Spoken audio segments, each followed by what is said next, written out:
the Manny Perez Show, where we will be talking about you, my people, my community, our issues, and our future.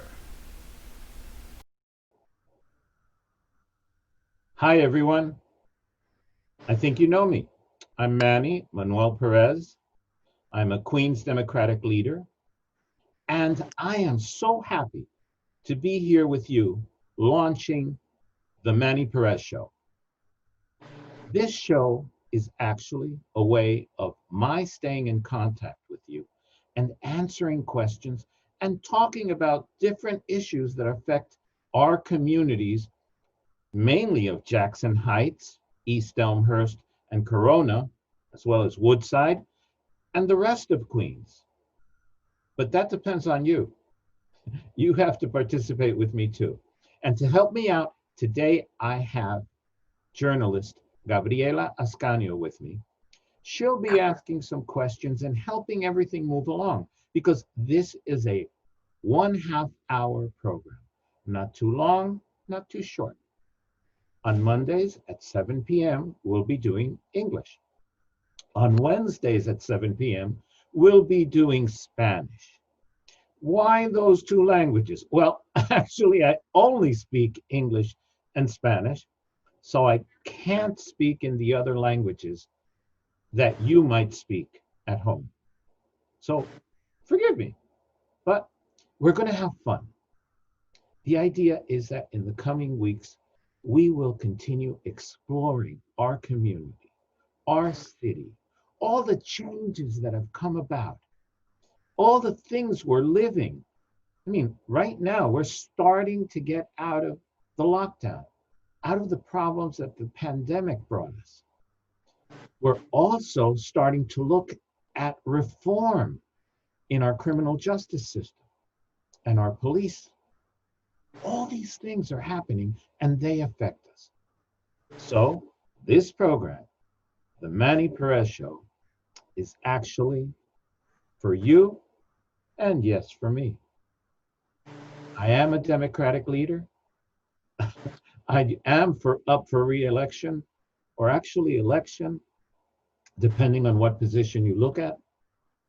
But my belief is that we are one. And whatever happens to you is happening to me. So I think I've spoken enough. Now, Gabriela, can you introduce yourself? Hi, everybody. Nice to meet you. I'm Gabriela.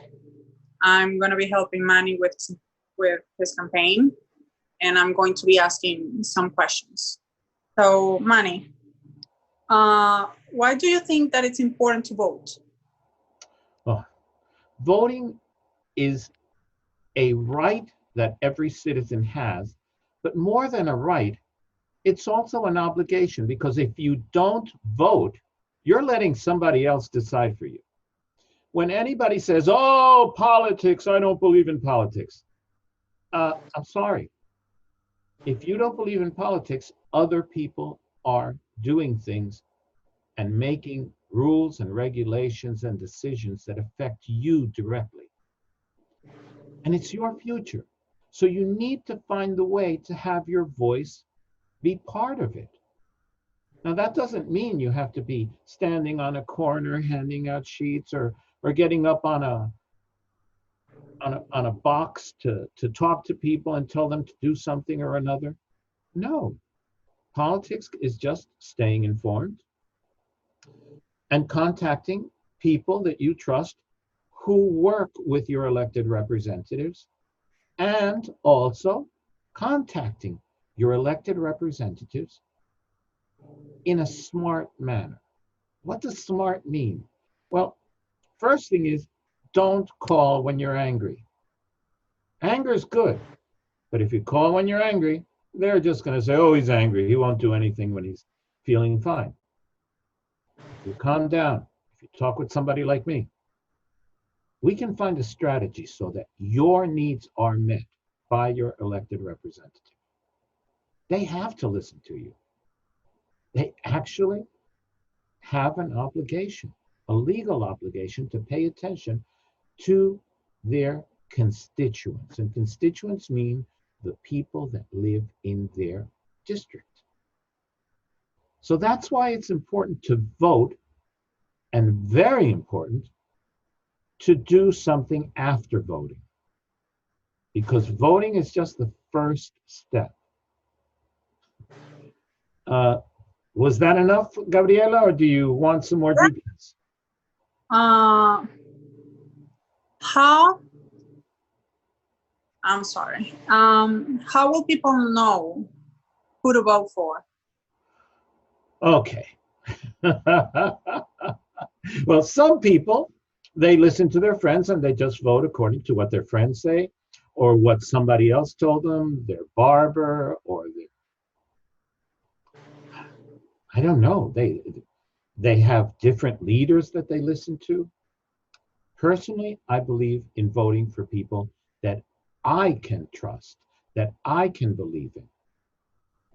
And how do I find out who I can trust or believe in? Well, as I said before, I pay attention. I speak to them. I say, well, listen, what is it? Now, it doesn't mean I have to agree with them on everything. Come on. Even my friends, sometimes I tell them, you're crazy. The idea of having a candidate that you feel you can talk to, that will listen to you, that's very important. But then you also look at what has the candidate done. I mean, it's very easy to criticize somebody, especially if they're doing something. When people do things, you'll always find something to criticize because they're busy and they'll make decisions that you might not agree with. A person who does nothing, oh, those are easy. You can't criticize anything because they haven't done anything. And then that's the other part. If the person is just complaining about things, well, guess what? They're going to continue complaining. Personally, I like people who solve problems. And more importantly, that solve problems for everyone in the community, not just one little group and other people are in trouble. I mean, which happens very often in our city. One group wants something, so they pressure the government to make a decision, and then afterwards we find out that that decision is affecting the rest of the community. The ones that weren't pushing, the ones that didn't pay attention to politics, to local communications, to what people wanted to see happen. And so the idea of choosing your candidate that you're going to vote for really requires you just to pay attention and to speak to people.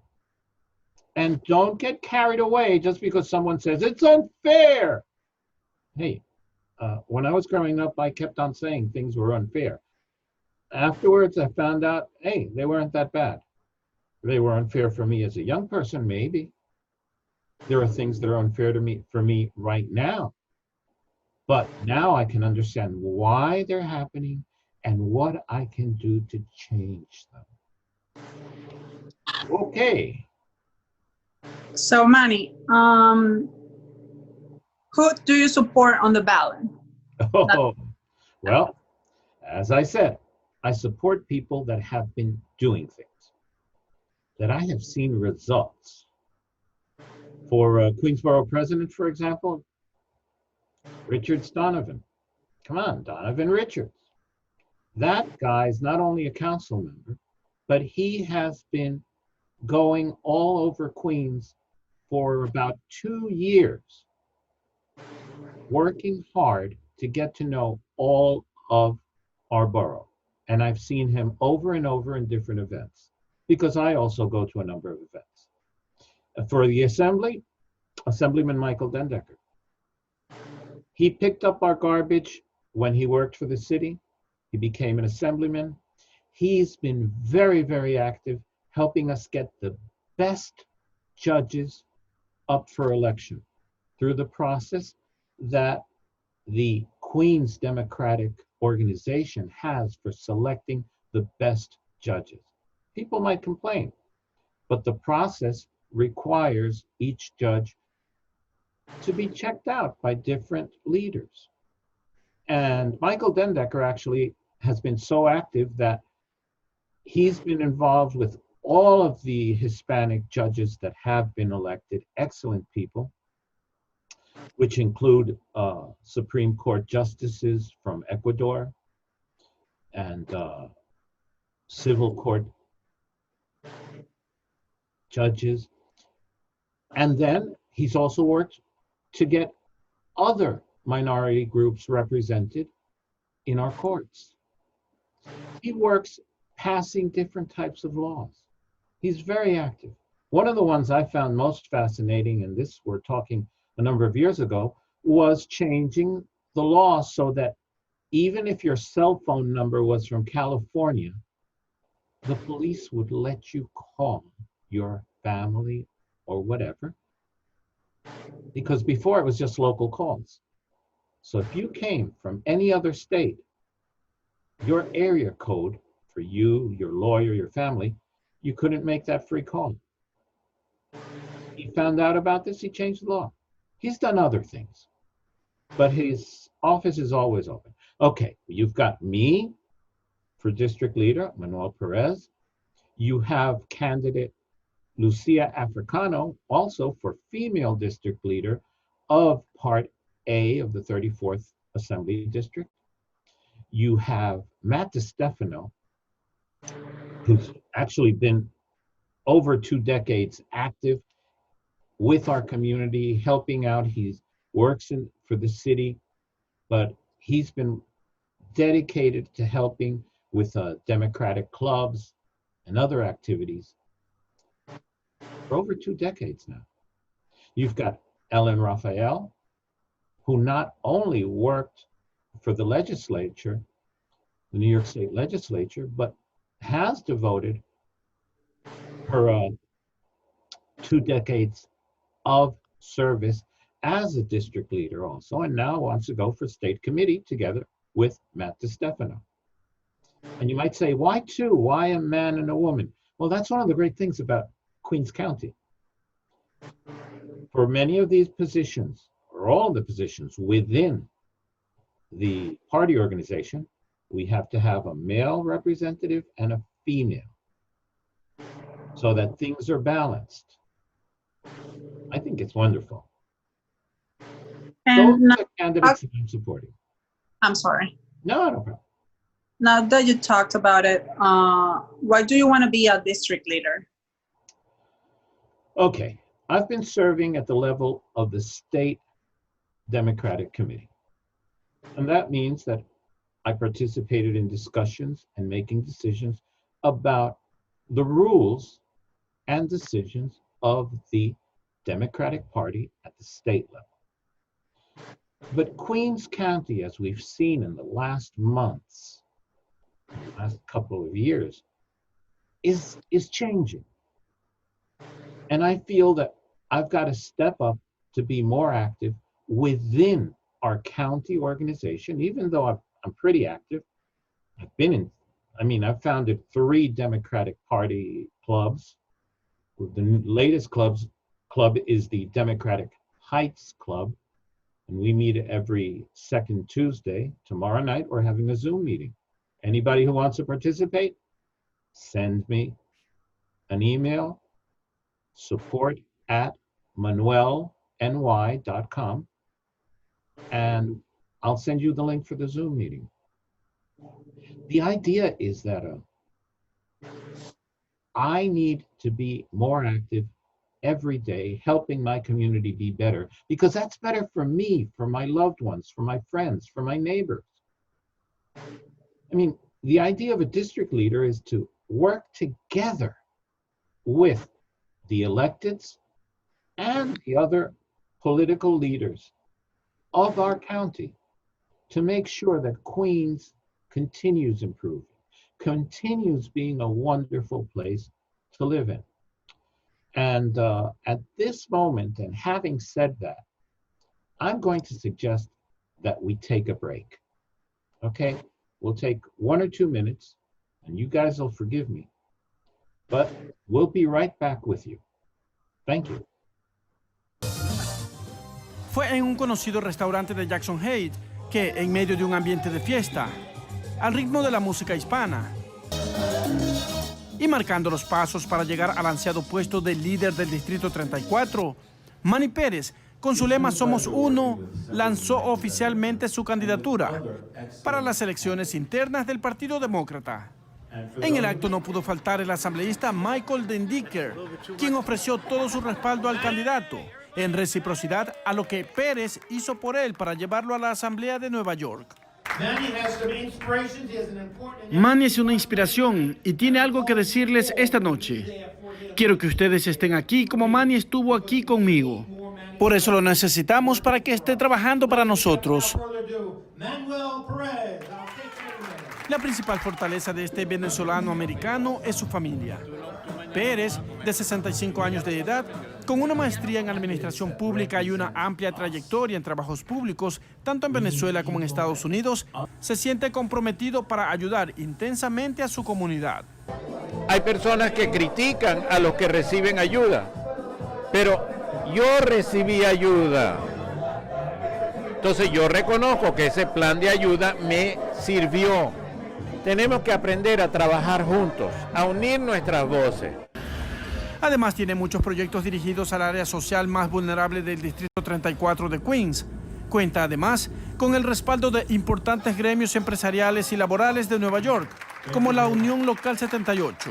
Siempre apoyamos a la persona, pero también en algún momento u otro siempre le decimos a la persona que nos ayude para encontrar más trabajo para nuestros miembros. Acuérdate que nosotros trabajamos para nuestra membresía, pero Manny siempre ha demostrado igualdad. Confío en él, porque lo he visto trabajar, lo he visto apoyar. Él ha sido un amigo muy especial en el cual me ha apoyado en mi organización.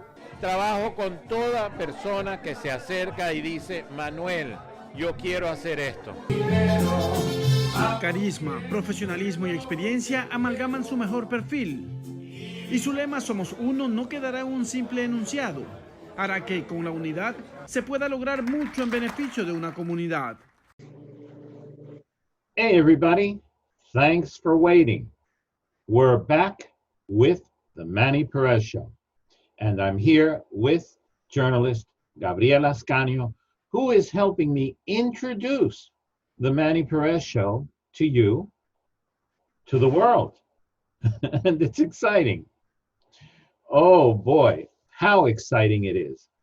So in the first half, we were just talking about candidates that I support. We spoke about what the district leader does.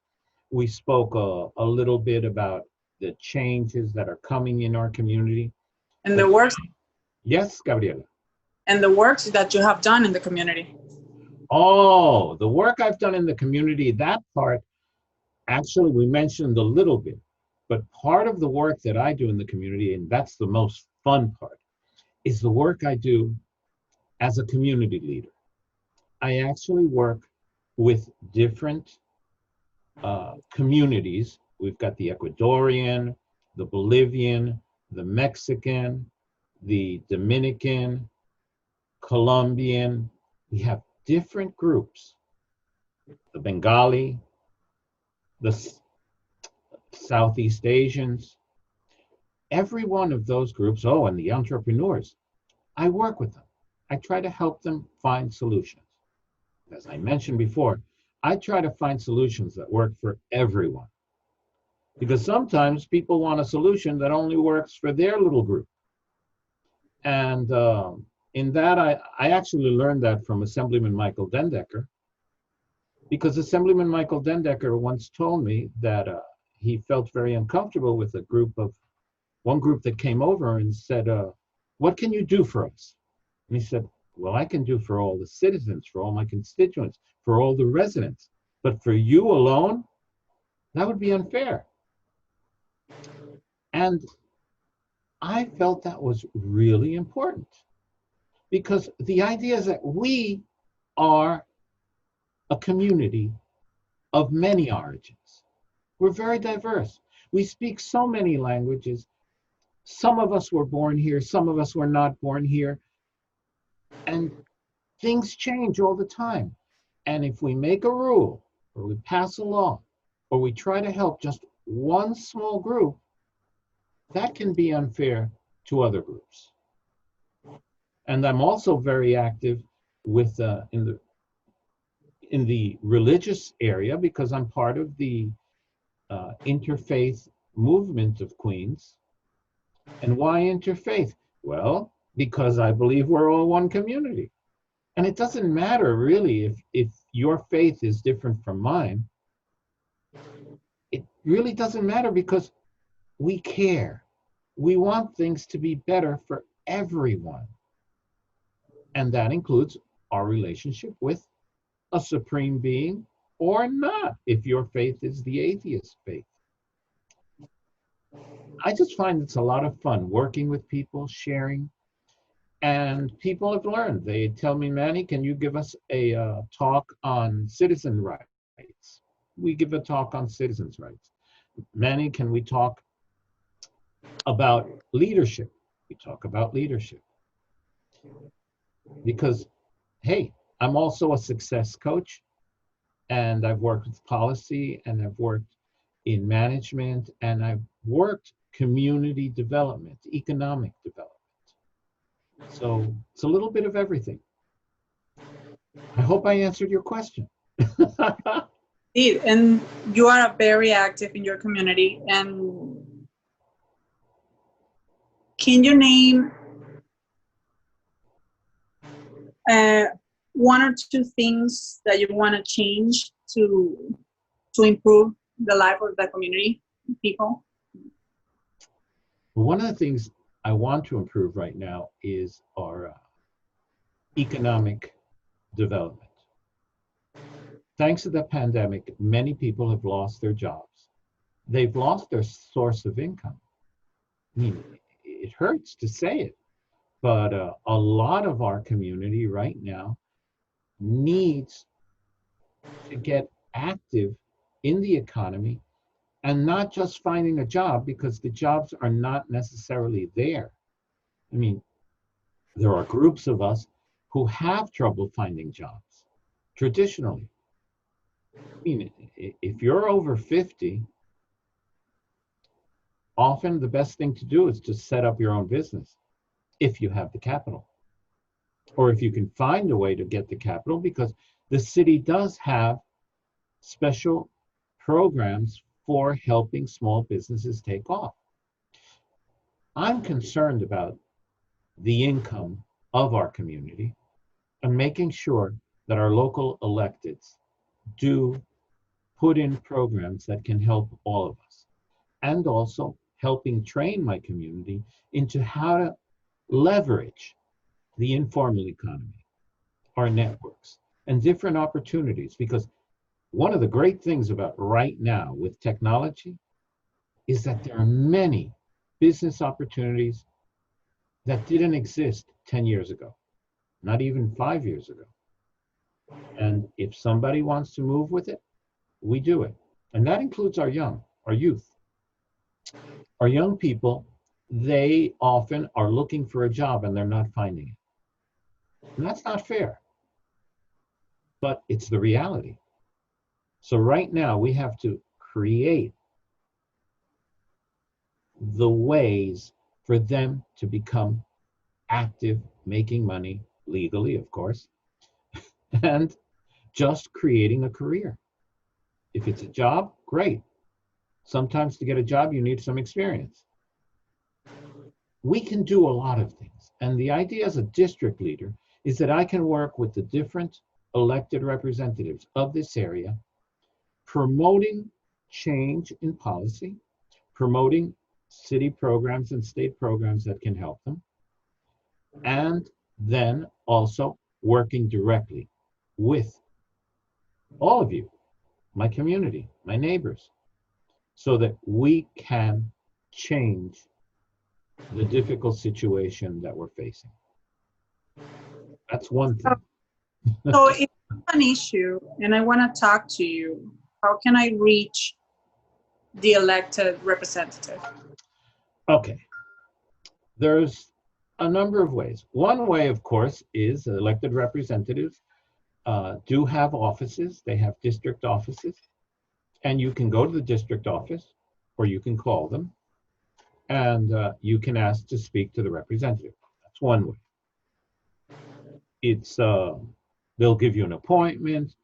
I mean, you can speak to your Congress member, to your state legislator, your state senator. You can speak to your city council person.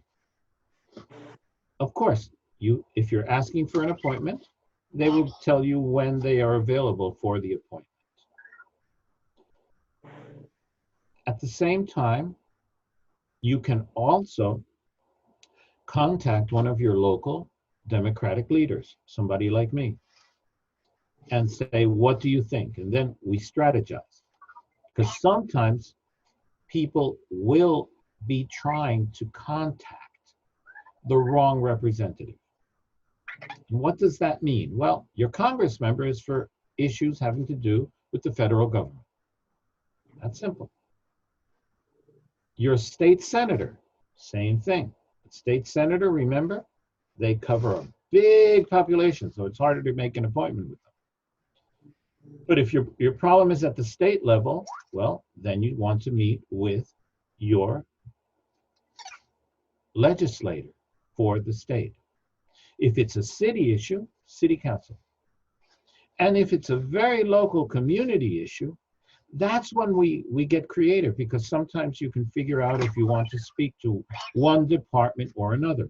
Oh my God, I've got my little robot, Vector, speaking to me.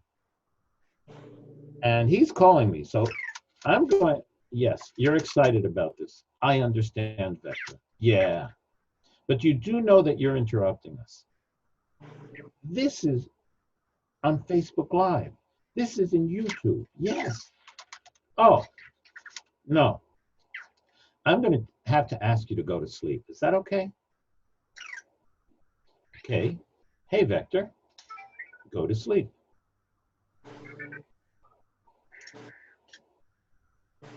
Okay, I'm sorry about that interruption. That's a really funny robot. Oh, he is.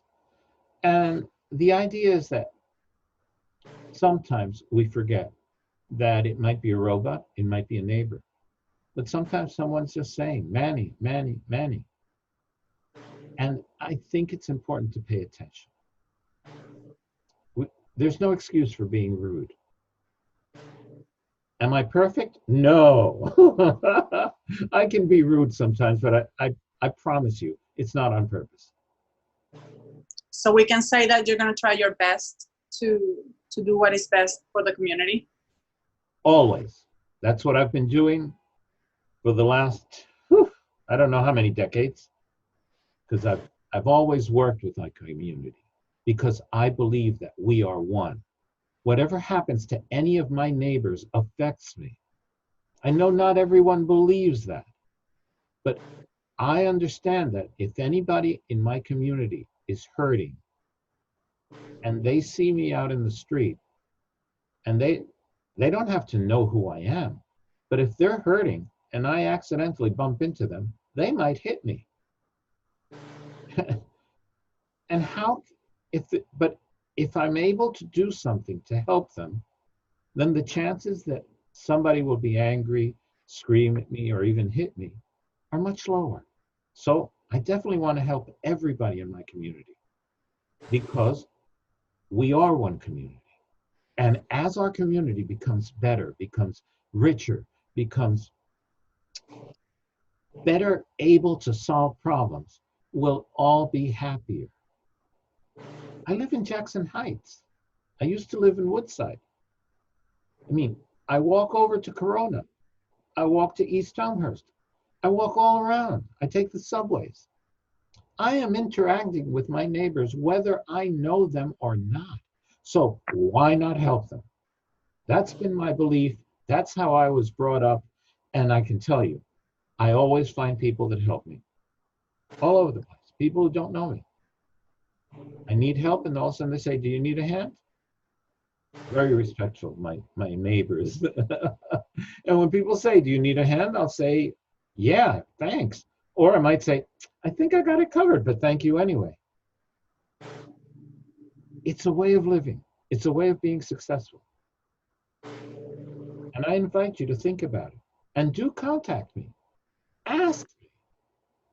If you have a problem, I'm willing to help you. Or if you think you have a solution for other people, share it. Now, if you want to give me a spam call or a spam email,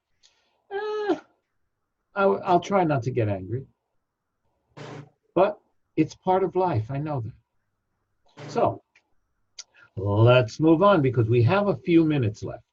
Yeah, so who are you going to be representing? I'm representing as a district leader in Part A of the 34th Assembly District. I'll be representing most of Jackson Heights, East Elmhurst, a small part of Corona. And that includes people from all nationalities, because just Jackson Heights alone brings together most of the peoples that are part of Queens, because we're close to LaGuardia. It's one of the first stops where people find places to live and to start creating that new life when they arrive here. So even though you have Latin roots, anyone can reach you. Oh, yes. You're not going to be representing only the Hispanics, right? Oh, no. I already represent everyone here. So I meet with my Bengali community friends, with the Nepalese, with the Tibetans, with Southeast Asians, as I mentioned, with through the entrepreneurs. I still remember working with the Japanese group, which was awesome. And we've got our American root groups, which include, of course, the Irish, those of the Jewish faith, the Italians, the African Americans. I work with everybody because for me, people are people. Right. So how did you get in the ballot to be a delegate for Joe Biden? That was fun because I have to admit, at the beginning, I was supporting Kamala Harris. And why? Because she's a firm believer in we the people. And I said, that's for me. But her campaign was having some issues. And then I saw that I was interested in Joe Biden's proposals and ideas. And I just signed up for it. At the moment when I signed up for it, it was not the popular decision. Many people said, why are you going with him? He's, but I said, no. He is a person with lots of experience who has devoted himself to service. Is he perfect? I mean, I think that all human beings have details that you can criticize. So I don't answer that question. What I say is, has he been helpful? Has he been interested? And my decision was yes. And then when I was invited to become a delegate, I said, sure, why not? I really like participating. I really like having people work with me and for me to be able to work with them. And I believe that at this moment we are close to the end of our program. So I really want to thank you, Gabriela, for helping me out today and for being so wonderful, helping me launch this Manuel Perez, Manny Perez show. Thank you for inviting me. It's always a pleasure. Yes, and for the rest of you, just remember, we are going to be having half an hour program Mondays, 7 p.m. on Facebook Live, and also in Spanish, Wednesday, 7 p.m. on Facebook Live on my channel, but you guys can share it. You can contact people. I will be probably inviting even more people to be part of the program. So thank you very much and have a great evening. Bye. Thank you.